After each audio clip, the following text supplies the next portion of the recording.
Worker আছে কতজন? 35 থেকে 40 জন। 40 জন লোকের তুমি যদি জুসের হিসাব করো তোমার 80,000 আরো বেশি, 3 4 12 92,000 জাতি।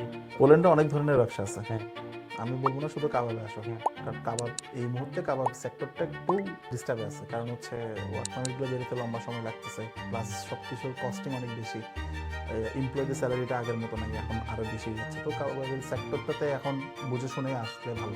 আগে পুলিশরা কাবাব খেতেও, কারণ হচ্ছে ওরা 8 টাকা 10 টাকা দিয়ে একটা ডিসেন্ট একটা অ্যামাউন্ট 200-300 গ্রামের একটা খাবার পাচ্ছে। কোম্পানি ওপেন করাটা সহজ, কিন্তু কোম্পানিটাকে ম্যানেজ করে লং রানে নিয়ে যাওয়াটাই কঠিন, কোম্পানি সব কিছু বোঝাটাই কঠিন, যেটা আমি পার আওয়ার 200 টাকা করে দিয়ে পুলিশ মানুষ থেকে শিখছি। আমার স্টার্টিংয়ের সময় ছিল হচ্ছে, আমি বলি সাইফুল, তন্ময়, সাজ্জিদ, মানে আমাদের আন্ডারস্ট্যান্ডিং এতই ভালো, আমরা একজন একজনের আর বুঝি।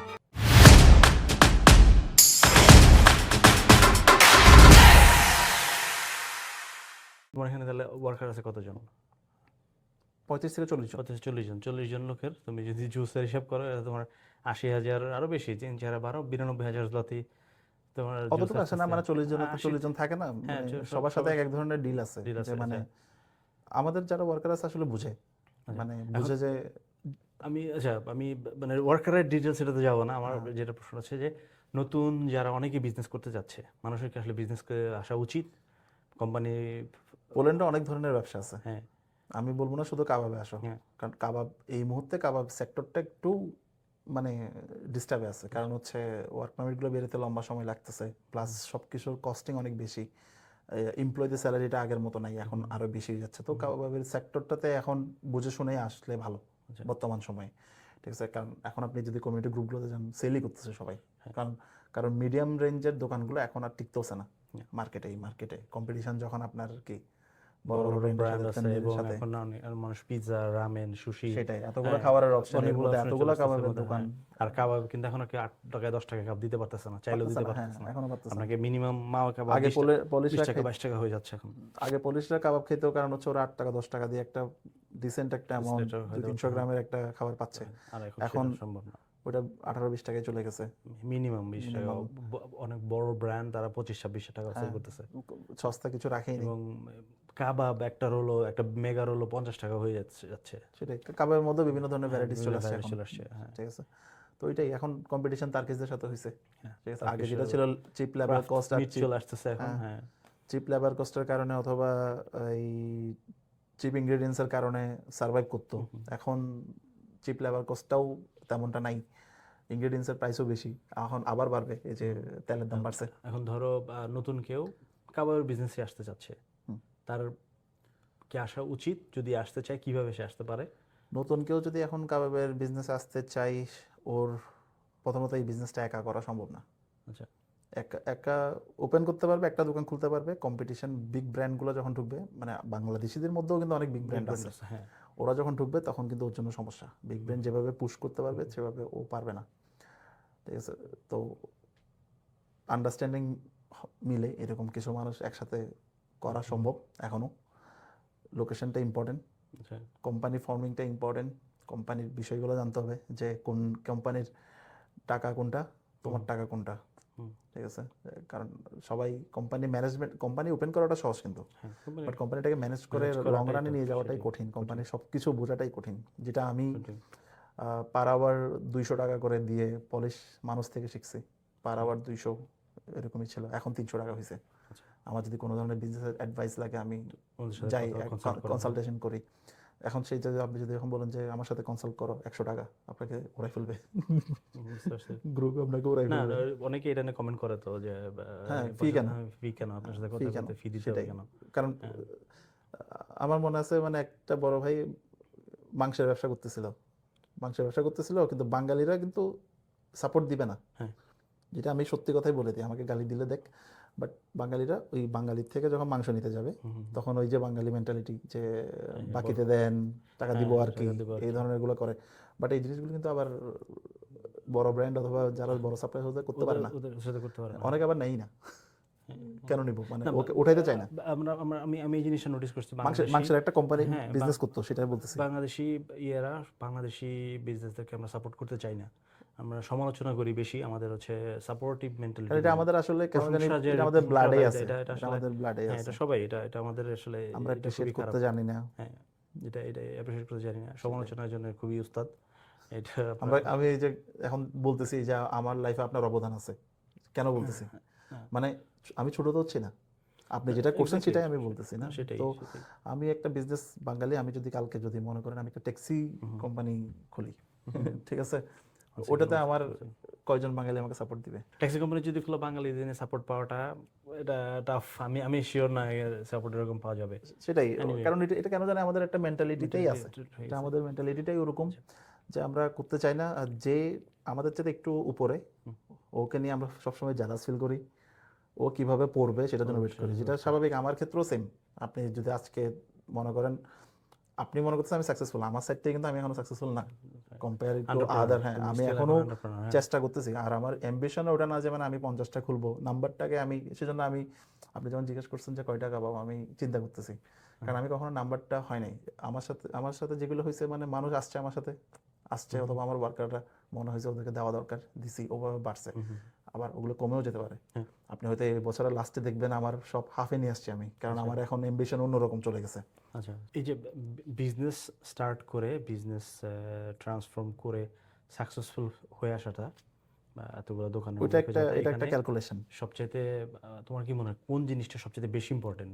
একটা জিনিস বলো। টিম টিম সবচেয়ে বেশি ইম্পর্টেন্ট। আমার সাথে যদি আমার স্টার্টিং এর সময় ছিল হচ্ছে, নামই বলি, সাইফুল, তন্ময়, শারজিল, মানে আমাদের আন্ডারস্ট্যান্ডিং এতই ভালো, আমরা একজনের নার্ভ বুঝি।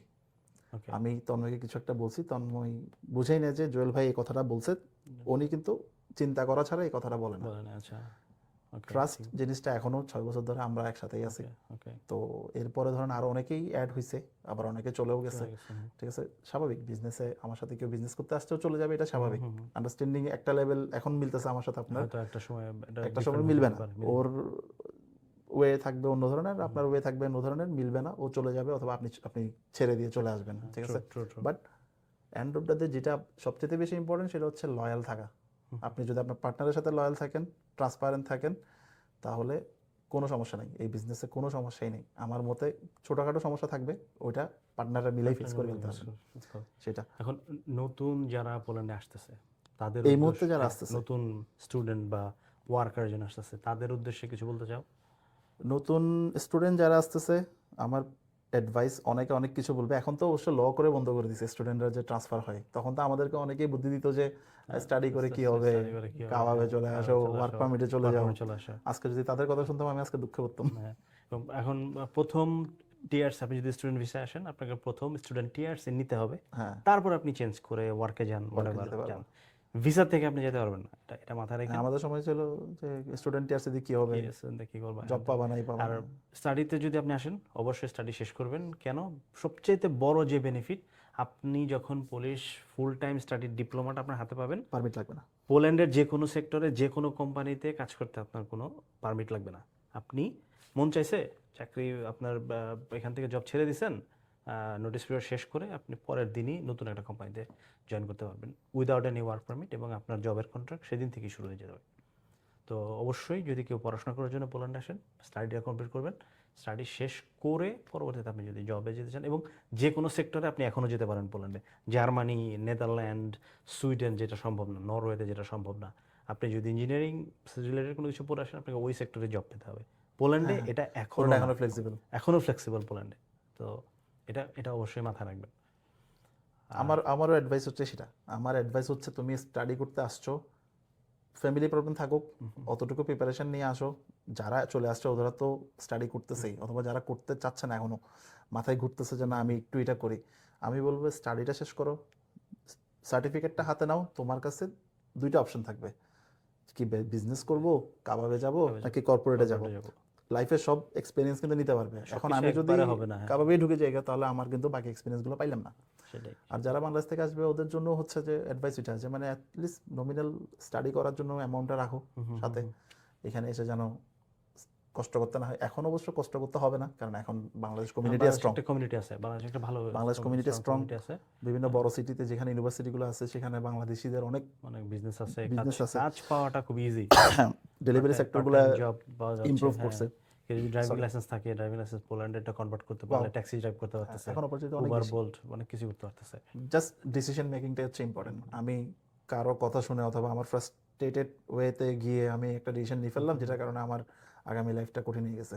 যদি কোনো অ্যাডভাইস লাগে, যে সিটিতে আছে সেই সিটিতে কিছু বড় ভাই আছে, ডেফিনেটলি। ওদের সাথে কনসাল্ট করো, কোনো সমস্যা নেই। আমি আপনার সাথে কয়বার কথা বলছি হ্যাঁ, র্যান্ডমলি, আমি বিকাশদার সাথে কথা বলছি, আপনার সাথে কথা বলছি, তখন বাপি ভাই ছিল, বাপি ভাইয়ের সাথে বাপি ভাই কথা ছিল, বললাম। হ্যাঁ। এখন এতগুলো মানুষের সাথে কথা বলার পরে অনেক এক একজন এক এক ধরনের অ্যাডভাইস দিছে, যেটা আমার জন্য মনে হয়েছে এটা ভালো, সেটা আমি নিছি। সেম ভাবে আমি কাগজ চলে গেছি কর্পোরেট জব করার জন্য, কারণ আপনার সাথে যদি তখন আমি যদি ইগো দেখায় বসে থাকতাম যে না রে কেন বলবো, ফোন দিব না, ওনার কাছে কেন ছোট হবো, ওইসব দরকার নেই। নিজের লাইফ একটা ভালো ফ্রেন্ডশিপ মেনটেন করতে হবে। বড় ভাই যেগুলো আছে ওগুলোকে সম্মান দিয়ে সুন্দর করে ওদের থেকে জিজ্ঞেস করো যে ভাই কি করা যায় এখানে। মানে আমার মনে হয় না আমার আর আপনার চাইতে এখানে এই সিটি সম্পর্কে আইডিয়া ভালো কারো আছে। ব্রসব সিটি সম্বন্ধে, হ্যাঁ, ব্রসব সিটি ম্যাপ লাগে না এখন কোথাও ম্যাপ যেতে। লাগে না, ম্যাপ লাগে না, কোথায় কি করতে হবে সব কোথায় জানি। কি করতে হবে মোটামুটি।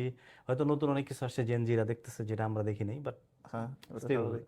নাও মানে আমাদের সাথে 5টা মিনিট হতে পারে আমরা এখন কাজে ব্যস্ত, কারণ আমাদের হ্যাঁ। বয়স হয়ে গেছে, বয়স হয়ে গেছে। তো এখন আমরা কাজে ব্যস্ত থাকি। বাট আমাদের সাথে বসে যদি 10 মিনিটও যদি প্রোডাক্টিভ কথাবার্তা বলে, মানে আমাদের হয় কি, আমাদের ডিসকাশনগুলো আমরা যখন বসি আমরা থার্ড পার্সনটাকে নিয়ে কথা বলি, যে অমুক এটা করতেছে, এর সাথে এর অ্যাফেয়ার চলতেছে, এই মনে হয় এটা Gossip, করতেছে, হ্যাঁ, গসিপটা gossip। চলে। এটা ছাড়া বাদ দিয়ে যদি, মানে আল্লাহর রহমতে আমার সাথে এই জিনিসটা হয় না। আমি যাদের সাথে বসে ওদের সাথে আমি সবসময় চেষ্টা করি যে মানে যারা এখনো Gossip এর বিজনেসে মধ্যে ঢুকে না involved না। ওদেরকে প্রোডাক্টিভ কিছু একটা বলে যে ভাই এটা কর। হ্যাঁ। আমি পুশ করি মানুষকে বিজনেস করার জন্য। অথবা আচ্ছা, তো আজকের ইন্টারভিউটা আমরা এখানে শেষ করব।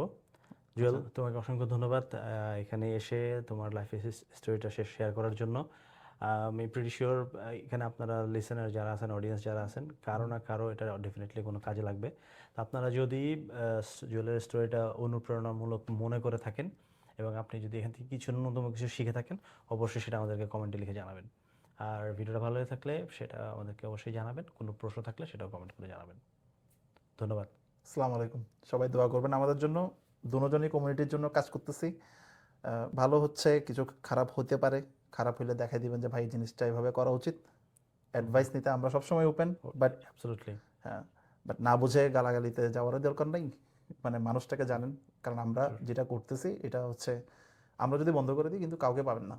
কমিউনিটি কিন্তু এর আগেও ছিল, এরকম কমিউনিটি ছিল, হ্যাঁ, অনেক আগেও কমিউনিটি ছিল। আমি পোল্যান্ডে আছি 12 বছর যাবত, জুয়েল আছে 9 বছর, 10 9 বছর, বছর, হ্যাঁ। 9 বছর যাবত। এখানে কিন্তু পোল্যান্ডে 20-25 বছর যাবত আছে, এরকম বাংলাদেশে অনেক। কমিউনিটি অনেক আগে ছিল, কমিউনিটি গ্রুপ ছিল, বাট ওভাবে হেল্প কাউকে করে নাই। হ্যাঁ, বাট এখন আপনি যেভাবে হেল্প করতেছেন, আমি বলবো এখনো শেষ করতেছেন, চেষ্টা করতেছি। হ্যাঁ চেষ্টা করতেছেন। আচ্ছা, তো আমি বলবো যে আপনার ভিডিওগুলো যদি দেখে, ওখানে সব কিছুই আছে। আপনি মোটামুটি জুস নিয়েও ভিডিও বানাইছেন, কি করতে সব কিছু নিয়ে বানাইছেন। জাস্ট ফলো করেন, জাস্ট ফলো করেন, নিজের ডকুমেন্টেশনগুলো নিজে দেখেন যে কি করতেছে। সন্দেহ হইলে কনসালটেশন যান, পেইড হইলে পেইডে যান, ঠিক আছে। ফ্রিতে অ্যাডভাইস আমাকে যদি বলেন যে ভাই জুয়েল ভাই ফ্রি 1 ঘন্টা সময় দেন, ব্যস্ততার ভিতরে 1 ঘন্টা সময় দেওয়াটা টাফ হয়ে যাবে। খুবই টাফ।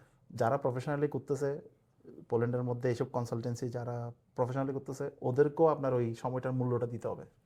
এটা হচ্ছে কথা। আপনি যখন কাজ করেন আপনি কিন্তু আওয়ারলি বেতন নেন। হ্যাঁ, সেটা বোঝে না মানুষ, আসলে বোঝে না যে কতটা এফোর্ট দিতে হয়, কতটা এফোর্ট আপনারা দিচ্ছেন। কনসালটেশনটাই কিন্তু আপনারা, কারণ আমাদের চাইতে বেশি আপনারাই কিন্তু আপডেট থাকেন। হ্যাঁ, প্রতিদিন চেক করা লাগে, প্রতিদিন চেক করা লাগে কি ল চেঞ্জ হচ্ছে। আমাদের মানে নর্মাল আমরা যারা কাভাবে কাজ করতেছে ওরা তো কাজই করতেছে, বাট ল চেঞ্জ হচ্ছে ওটা আপনার মাধ্যমেই হয়তো জানতেছে, তাই না? তো ওটা যদি অ্যাপ্রিসিয়েট না করে, অ্যাপ্রিসিয়েশনটা অনেকভাবে করা যায়, একটা থ্যাংক ইউ দিয়ে করা যায়, পার আওয়ার ফি যেটা আছে এটা পেইড। এনিওয়ে, এটা খারাপ কিছুই না। সবাইকে অসংখ্য ধন্যবাদ, ভালো থাকবেন। আল্লাহ হাফেজ।